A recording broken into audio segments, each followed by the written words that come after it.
seja bem-vindo, seja bem-vinda. Mais um Lado a Lado começando agora e quem me dá a alegria de sua companhia hoje é a querida professora doutora Célia Padreca Nicoletti. A Célia, há quase 2 décadas, integra o corpo docente da Faculdade de Relações Públicas da Pontifícia Universidade Católica de Campinas, a PUCamp. Bem-vinda, Célia! Muito obrigada pelo convite, Mina. Uma alegria, uma honra enorme estar aqui. Eu que estou muito feliz dessa conversa que nós vamos ter hoje, que delícia! Delícia mesmo, muito obrigada, viu? Imagina, Célia, você fez uma carreira acadêmica aí bem focada na área de relações públicas, né? Uhum. O que é que te encanta em relações públicas?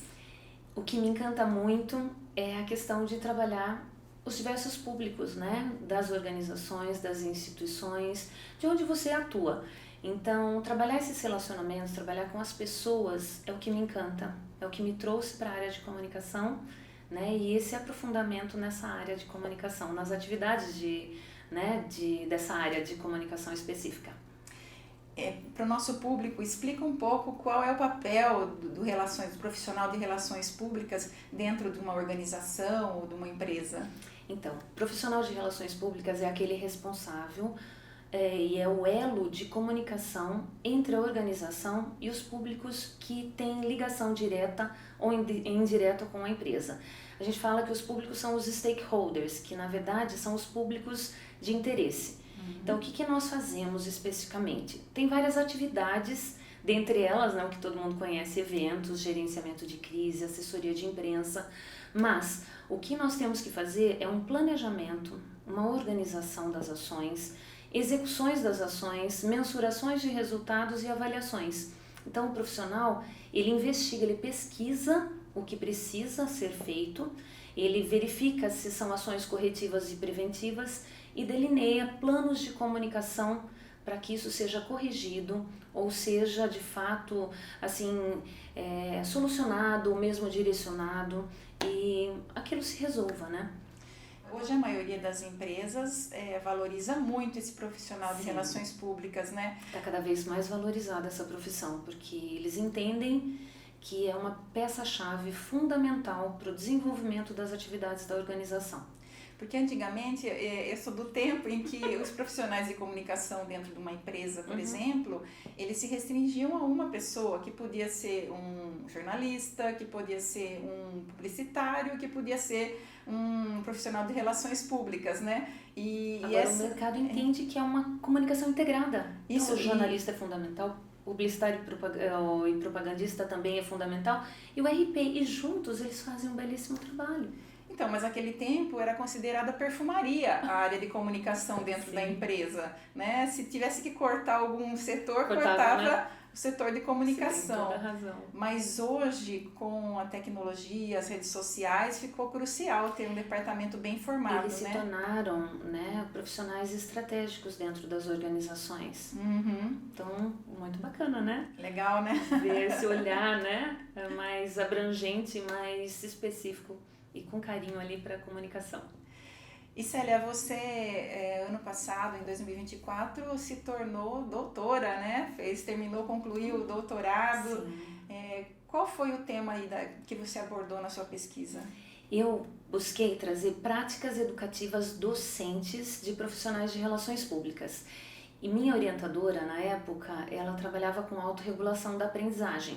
Então eu quis fazer uma conexão, uma interface entre a minha profissão de relações públicas e a expertise dela, de autorregulação da aprendizagem. Então eu trouxe práticas educativas docentes e a possível ressignificação da autorregulação da aprendizagem com ênfase em autonomia.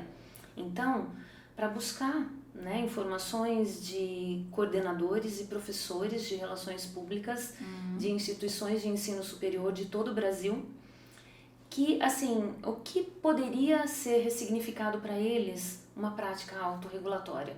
Essa prática autorregulatória é como se você fizesse um autocontrole das suas atividades, você se autoavaliasse, você se autorregulasse para tudo que você desenvolvesse nas suas práticas educativas. Então, foi um trabalho bastante relevante porque eu conversei com professores e coordenadores de relações públicas e eles me explicaram como é que eles fazem esse tipo de avaliação e de controle deles mesmos, não só autorregulando ou tentando controlar ou avaliar os alunos, mas era uma atividade mais introspecta. Então foi muito interessante, foi muito rico desenvolver essa tese e foi considerada inovadora, porque os próprios entrevistados, eles se sentiram surpresos com a temática. Com o tema. Então, nossa, eu fiquei muito satisfeita, muito, assim,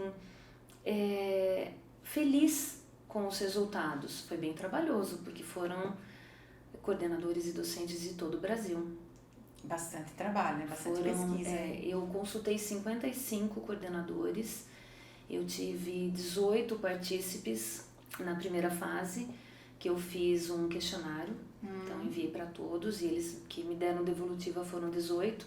E depois eu tive 11 respondentes com entrevistas, então eu fiz entrevista com todos eles para verificar se eles sabiam sobre o que era autorregulação, essa possibilidade de ressignificação e principalmente com uma reflexão, um processo reflexivo, né, sobre a autoavaliação da própria profissão de relações públicas. Aí foi muito satisfatório. Célia, desde já eu deixo aqui meus parabéns, né? Muito grata. Parabéns, viu, pelo doutorado. Obrigada. Agora, são 2 décadas, quase 2 décadas, né, como professora de relações públicas na PUCamp. E foram 2 décadas em que as redes sociais realmente transformaram quase que por completo aí a área de comunicação. Como que isso impactou o ensino de relações públicas? Mina, eu vejo isso como uma coisa bastante positiva, tá? As redes sociais, se bem utilizadas, elas só agregam para a nossa atividade profissional, porque ela faz com que as aberturas dos canais de comunicação se façam mais presentes. Então a gente consegue identificar alguns nichos, né, de públicos, nós conseguimos desenvolver algumas ações específicas para públicos específicos e a distância. Então essa contiguidade física, que sem a rede, né, sem a tecnologia, nos impedia dessa aproximação, as redes sociais só trouxeram aproximações. Eu acho que abriram possibilidades e oportunidades para todas as pessoas, tanto alunos quanto profissionais, realmente desenvolvessem atividades, né, e se aprimorassem, se condicionassem a buscar informações através de um veículo, né, de um canal de comunicação muito amplo. Então eu só vi como coisas positivas. Eu vi uma coisa muito bacana essa abertura, né, das redes sociais para a nossa profissão. E com relação ao mercado de trabalho para os profissionais de RP? Ele está bem ascendente.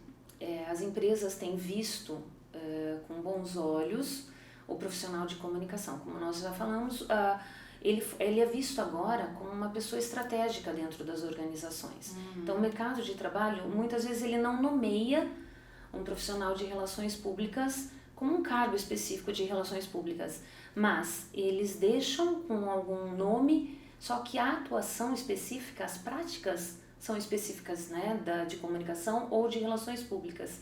Isso as empresas estão enxergando como algo bem importante, né, no dia a dia. Isso só agrega mesmo para eles, eles têm percebido esses resultados. Está bem ascendente, estamos bem felizes com esse resultado. E quais seriam aí as habilidades, as qualidades necessárias para um bom profissional em relações públicas? Olha, uma das principais é ele ter essa facilidade de se comunicar e ser um pesquisador. Uma pessoa que gosta, pesquisador, porque ele tem que pesquisar como uma das atividades principais na busca de resultados ou informações para o desenvolvimento das suas atividades. Então, dentro do planejamento, ele tem que pesquisar tudo sobre aquele assunto ou sobre aquele público que ele precisa desenvolver a atividade. Então, isso faz com que ele tenha um número muito grande de informações, como um briefing, que traga elementos para que sustente as atividades estratégicas que ele vai propor, ou para corrigir ou prevenir aquelas atividades. Então, ele se torna uma pessoa que vai pesquisar muito sobre o mercado de trabalho, sobre aquele público, sobre aquele assunto para desenvolver as atividades. Então, é isso. Uma das habilidades é ele se tornar, né, uma pessoa que escreva bastante, que planeje bastante, que se organize bastante com as atividades, para que ele se torne um bom profissional. Outra habilidade é ele se comunicar bem. Então, ele tem que ter esse bom relacionamento com todos os públicos, ele precisa interagir, ele não pode ser aquela pessoa que fica sentada o tempo todo. Então, se ele não se relaciona, se ele não dialoga com esses diversos públicos, ele fica limitado, então, uma outra qualidade. Tem muitas habilidades, ele só precisa ser, assim, determinado e ter a noção de que não é uma profissão que tem muita rotina. É uma profissão bastante flexível, uma profissão que muda o tempo todo, você tem que estudar bastante, se atualizar bastante, para que você saiba fazer a coisa certa. Queria que você falasse um pouquinho especificamente do papel do Relações Públicas no gerenciamento de crises. Ele é fundamental não só para apagar um incêndio. Então, o que se confunde muito no gerenciamento de crise é a prevenção esquecida. Então, a gente só vai apagar um incêndio. Por exemplo, aconteceu um caso específico, uma coisa grave, o profissional é acionado. Nós trabalhamos muito com a prevenção, que ela não pode ser esquecida. A prevenção faz com que tomemos decisões rápidas com tudo já previsto. Então, não é que somos pessimistas, mas nós pensamos com antecedência em algumas possibilidades que podem dar errado. Sim. Que nós chamamos de fatores condicionantes. Então, eu vou fazer ações ou pensar em possibilidades que podem dar certo ou não. Se der certo, ótimo. Aconteceu uma crise, a toque de caixa, os públicos serem informados. Então, trabalhamos com manuais de crise, com documentos e conteúdos planejados para que as ações aconteçam em tempo real. Por exemplo, aconteceu um acidente grave. Dentro de uma empresa? A gente não vai esperar 2 ou 3 dias para fazer um planejamento, para comunicar à imprensa, comunicar, né, aos públicos específicos sobre aquilo. Você já tem que estar com tudo meio que estruturado, planejado, para que as ações, né, sejam tomadas rapidamente. Então, o gerenciamento de crise, dentro da nossa faculdade, nós trabalhamos com Media Training, nós preparamos os nossos alunos para que eles preparem os gestores, eles trabalhem com a imprensa, eles saibam o que falar, tenham um conteúdo e eles estejam aptos para qualquer tipo de ação.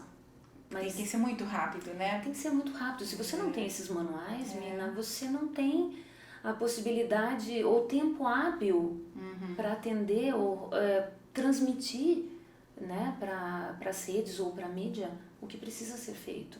E você não tem tempo hábil de fazer o que precisa ser feito rapidamente. Porque, por exemplo, um acidente aéreo, a empresa precisa se manifestar rapidamente. E é bem isso. Então, os manuais de crise e temos aulas de gerenciamento de crise, nos auxiliam para esses momentos. E nós já preparamos os alunos para que eles façam tudo isso com antecedência e estejam aptos para qualquer tipo de situação rapidamente. Os temas, nos últimos tempos também, que têm exigido uma atenção maior por parte da comunicação, dos setores de comunicação, são os temas sensíveis, né, como a diversidade, por exemplo. Isso afeta de alguma forma o ensino do RP ou o exercício das relações públicas? Só contribui também, porque nenhum público, nenhum ser, nenhuma situação está fora do nosso contexto profissional. Isso é inclusão, Mina, né? Então, trabalhar com ESG, que é pensar em todos os âmbitos, né? Ambiental, social, trabalhar com governança, trabalhar com diversidade, são situações inclusivas. A gente precisa pensar em todos os pontos. E isso é muito bacana, isso faz com que a gente dê valor para todos os públicos sem exceção. A gente já sabe que eles são, né, eles fazem parte de todos os contextos, né? Todas as organizações têm que trabalhar isso com seriedade, com respeito, E eu acho que isso é fundamental. Dentro das relações públicas, eu acho que nenhum tipo de situação está alheia, né, ao nosso contexto profissional. Então, trabalhamos com muito carinho e muito respeito todos esses públicos. E esses temas, eu acho que fazem parte do nosso dia a dia. Eu acho que fazem parte das nossas ações e do nosso planejamento diário. E você falou aí, quando a gente estava falando de gerenciamento de crise, dos manuais, né? Então, eu imagino que isso passa pela ética, né? Sim. E falando em ética, eu quero lembrar aqui que a Célia, ela integra o Conselho Regional de Profissionais de Relações Públicas, né? Hoje é conselheira, não é, Célia? Regional, E também já foi do Conselho Federal, né? Por Sim. 2 vezes, conselheira efetiva, não é, Célia? Isso, federal efetivo, é isso mesmo. Fala aqui pra gente, por que você resolveu abraçar essa missão? Olha, eu aceitei, na verdade, um desafio. Eu fui convidada a integrar uma chapa, né, no Conselho Federal de Profissionais de Relações Públicas, por indicação de uma profissional de São Paulo, uma pessoa muito bacana, assim, bem conceituada, que era uma professora, e eu aceitei o desafio. Eu gosto de desafios. Eu acho que em toda a minha trajetória, né, eu sempre quis aprender mais e eu levei isso como um aprendizado a mais, né? Eu poderia contribuir para a profissão e, assim, principalmente, eu gostei muito sempre de trabalhar com ética. Eu sempre zelei muito pela minha integridade, né? E, assim, pela integridade das organizações nas quais eu trabalhei. E a ética permeou todas as minhas atividades. E eu entendi que a profissão de relações públicas, ela é pautada, é alicerçada em ética. E daí eu falei, adorei, né? Eu fiquei encantada com essa possibilidade. E assim, o que o Conselho Federal faz? Ele é uma autarquia, assim, o ápice, né, da questão da profissão. E ele vai fazer com que nenhum profissional que não esteja qualificado, não seja formado, exerça a nossa profissão. Então ele regulamenta, ele fiscaliza tanto as organizações quanto o desenvolvimento das atividades profissionais para que somente os profissionais de relações públicas exerçam a profissão. Ela é uma profissão regulamentada, né? Existe uma lei que ampara todos os profissionais e, como um advogado, ele não pode exercer a profissão se ele não tiver, né, vínculo com a OAB, né, que é a carteira. E o profissional de relações públicas também, ele precisa se formar e procurar o Conselho Regional a que pertence e buscar o registro profissional. Então, ele fica apenas um bacharel se ele não se vincular ao Conselho Federal. E isso o qualifica, né, como profissional de RP e ele é fiscalizado também, ele é observado porque ele pode exercer a profissão, outros não podem. É uma profissão que requer 4 anos de formação para a sua formação.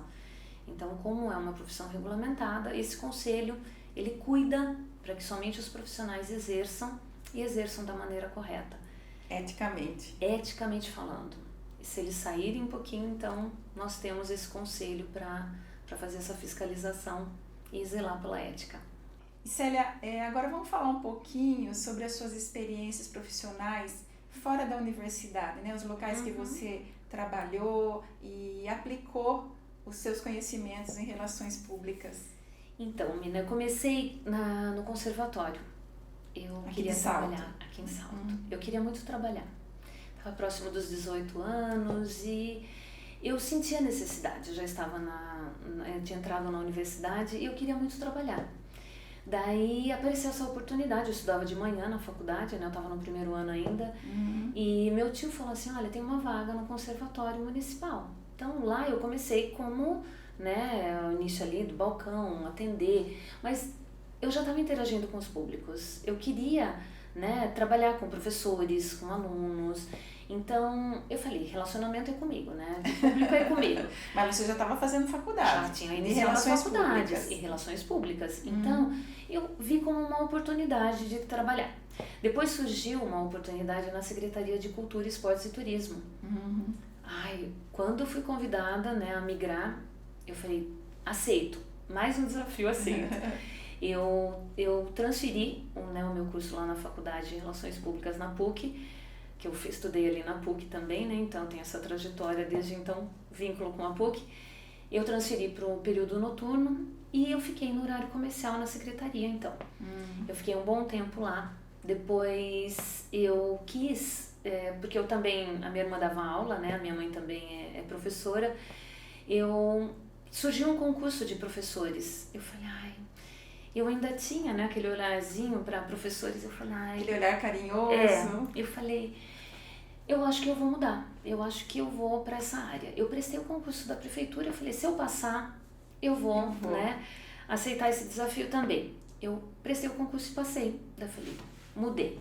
Fui para a educação, né? Comecei como professora, então para a escola, nossa, fiquei também encantada, mas aquele pezinho no mercado de trabalho começou a me puxar. Então fiquei alguns anos lá, eu dei aula até para supletivo, né, de idioma, no período noturno, porque eu abraçava, né, a profissão e gostava muito do que eu fazia, mas eu sentia a necessidade de voltar para o mercado, porque eu estava na área de educação, mas a comunicação me puxava, relações públicas me puxava. Daí eu estive em algumas empresas aqui em Salto, como a Joiggins, do Brasil, né, que era uma coligação ali com a Votorantim, que fazia o papel moeda. Então eu fiquei alguns anos lá, trabalhei também na Brasital, que é o Grupo Santista. Depois eu fui para a BIC, eu fiquei por quase 10 anos na BIC. 10 anos? Quase 10 anos. E eu comecei em São Paulo, sabendo que depois viria para Cabreúva, que era aqui pertinho, né? Eu coordenava 2 áreas em paralelo, então eu estava ligada na área de comunicação e marketing, porque eu tenho pós-graduação em marketing também. Daí eu tinha a responsabilidade do atendimento ao consumidor, que eu estruturei toda a área, e tinha também a comunicação interna. Sim. E eu fiquei muito contente, porque eu tive a oportunidade de trabalhar com 2 unidades aqui no Brasil e 5 países da América do Sul. E uma empresa grandíssima, né? E sabe o que é curioso? Ela não é brasileira, ela é uma multinacional francesa. Então, até algumas pesquisas que a gente fazia com alguns públicos, eles imaginavam uma empresa brasileira, uma nacional, né? Uma empresa, olhavam a caneta, né? A Bic Cristal, falava assim, nossa, é uma empresa produto velha. nacional. Produto nacional, uma empresa que tem bastante idade e tal, mas é uma multinacional francesa, tem inúmeros países, então foi uma experiência incrível, indescritível. E eu pude aprender muito e aplicar 100% da minha profissão nessas atividades com diversos públicos ao mesmo tempo. Era público interno, no atendimento ao consumidor, público externo, eu tinha contato com todos os outros públicos. Então foi assim, uma das melhores experiências que eu tive, que eu guardo com muito carinho, né? E é incrível, não tenho uma palavra. Eu fiquei assim maravilhada com tudo que eu pude assim aprender lá. Eu gosto de dizer que a gente aprende todos os dias. Sim. E seu pezinho na educação, você voltou então depois, quando foi dar aula na PUC, né? Foram mudanças que aconteceram nesse tempo, tá? Porque foi assim, eu tive oportunidades de mudança para Manaus, porque era uma unidade que eu trabalhei, né? Eu coordenava Brasil, unidade da BIC, Cabreúva e Manaus. As 2 unidades do Brasil eram as 2. E minhas 2 áreas migrariam para Manaus. Então, eu acabei não aceitando esse desafio de ir para Manaus, né? Eu acabei, assim, pensando que meus vínculos estavam aqui, então seriam mudanças muito drásticas, e eu acabei me desligando da BIC. E eu fiquei um tempo, porque eu quis cuidar da questão pessoal, né? Da filho, né? Família e tudo mais. Então eu dei um tempo e depois surgiu uma oportunidade de voltar para a educação. Eu já tive alguns convites para dar aula em algumas universidades enquanto eu trabalhava. Mas, Mina, não dá para ser tudo, né? Todos os papéis que nós temos na vida, trabalhar durante o dia todo, dar aula à noite, e sabe, eu deixaria muitas coisas. E que hora que vai dormir? Quando que a gente pode se dedicar à família, né? Então eu sempre pus na balança, né, os prós e os contras. Então eu tive alguns convites de algumas universidades da região Mas eu acabei declinando, porque eu falei, eu gosto de me dedicar interinamente ao que eu faço. Resumindo a ópera, eu tinha acabado de me mudar para Indaiatuba e eu encontrei uma minha ex-professora, que bateu cadeira com cadeira. Muito curioso, né? E ela olhou para mim e falou assim, ou você é minha aluna ou foi. Lembro dos seus projetos, das suas premiações dentro da universidade. Tem um processo seletivo aberto na universidade. Mas sabe quando na hora você fala assim, nossa, nem me imaginei nunca, né? Voltar para a universidade que eu me formei. E daí esse concurso estava aberto, só sei que trocamos e-mails, né, telefone, e ela me chamou mais algumas vezes, porque eu não tinha ido, né, atrás do concurso. Eu falei, ai, né, fiquei meio assim. Resumindo, a terceira vez que ela me procurou, ela falou assim, olha, já passei o seu contato para a diretora e queremos que você participe do concurso. Olha que legal, né? Daí eu que preenchi, gostoso. né, um currículo ali que chama Plataforma Lattes, eu preenchi todos os dados e fui participar com banca de avaliação, vários professores da área, né, outros de fora. Foi um processo seletivo mesmo, né, ao qual eu participei. E fui aprovada. E ingressei na universidade em 2006. E o bom filho a casa torna. E lá estou encantada também, porque é muito gostoso trabalhar. E agora com você eles. une as duas áreas, né, que você se dedicou a vida toda, a educação e o relações públicas, Eu né? consigo conciliar, né, assim, ao passar os conteúdos, ao compartilhar todo o contexto do que são as relações públicas, através das práticas, a partir das práticas e a partir, né, da bibliografia que é necessária. Então é muito rico, uma troca incrível também. E Célia, você tem vários artigos escritos, né? Tem várias participações, entrevistas, mas eu quero destacar aqui uma participação em uma entrevista numa revista internacional, né? Que era uma revista especializada em relações públicas. É também uma forma de levar mais longe o conhecimento adquirido? Eu entendo que sim. Fiquei lisonjeada, né, com o convite. Foram 7 indicadas como relações públicas, com nome aqui, vamos dizer assim, no Brasil. E eu tive a indicação, né, para essas 2 pessoas lá de fora para ser entrevistada. Então, essas 2 pessoas me entrevistaram. E uma professora também, que era organizadora do livro, que deu aula conosco ali na PUC, desculpa. E eu participei da entrevista e faço parte, então, desse capítulo, um capítulo 8 de um livro internacional que fala das mulheres, relações públicas do Brasil. Nossa, uma honra muito grande, né? Muito show, né? Muito Show, muito bom isso. Fiquei muito feliz também com isso. Agora nós vamos deixar a professora doutora de lado e vamos falar da menina a Celinha, a Padreca, que cresceu aqui em Salto, fez muitos amigos, mas hoje se divide entre trabalho em Campinas, né? Em Indaiatuba, onde mora, e Salto, onde tem suas raízes. Mulher de fôlego, hein? Precisamos, né? Precisamos, E tenho ficado mais tempo aqui até do que em Indaiatuba mesmo, né? Então, minhas raízes, né, continuam firmes aqui. Cuidando da sua mãe. Isso. Quantos anos está a dona Miriam? 83, completará 84. Com bastante saúde, graças a Deus. E o filho, o marido, em Indaiatuba? Em Indaiatuba, meu filho tem 23 anos, é também estudante, né, aluno ali da PUC Campinas, faz engenharia de software, um menino de ouro. Ai, que felicidade, né? Nem fale. Um presente. Um presente. E Célia, essa correria, né, que é a vida, ainda mais você que está em 3 cidades, né, se divide aí em 3 cidades, nessa correria que é a vida, nós mulheres às vezes nos esquecemos de nos dar um tempo, né? E, então, como é que você lida aí com essa questão do autocuidado, da vaidade feminina? Eu sou uma pessoa que, assim, eu gosto de me cuidar, mas dentro das possibilidades, né? Como você falou, eu tenho me desdobrado, né, com muitas atribuições, Sim. Vamos dizer assim. Muitas mesmo.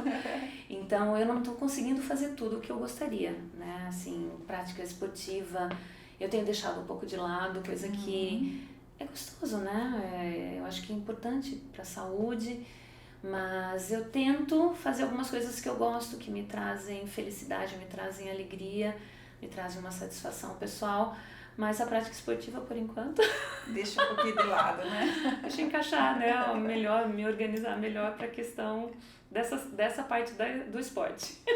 Mas gosto de me cuidar. E a vaidade feminina? Porque, na verdade, a natureza foi generosa com você, né? Quem dera, imagina. Mas como que você lida aí? Arranja um tempinho para fazer uma unha, cuidar do Não cabelo? abro mão, ó, sempre unhas feitas, gosto de me cuidar. Cabelo, não vou em salão, eu sempre do mesmo jeito, é rapidinho só, né? Uhum. Aquele ajuste que precisa, mas eu gosto, eu sou um pouco vaidosa assim, sem exageros, sempre natural. Pronto, acabou a hora do tricô. Célia, eu queria agradecer a sua presença aqui, foi muito bom. Nossa, fazia tanto tempo que a gente não se via, né? Assim, para conversar, bater papo, né? Eu estou muito orgulhosa de ter uma professora doutora aqui no programa hoje, né? E deixar meus parabéns para você mesmo. Mina, eu só tenho que agradecer. Fiquei muito feliz com o seu convite, como eu já escrevi ali. Você é uma pessoa muito bacana, muito querida, né? O seu trabalho aqui com esse programa só tem valorizado, né? O nosso pessoal aqui está fazendo um belíssimo trabalho. Eu que tenho que te dar parabéns por tudo que você representa pra gente. Imagina, obrigada. É verdade, Helena, de verdade. Fico muito feliz, obrigada, muito agradecida e honrada. Eu que agradeço a sua presença aqui. Professora doutora Célia agora. Falar assim, sou Célia. É um orgulho para nós saltenses, viu? Muito obrigada mesmo.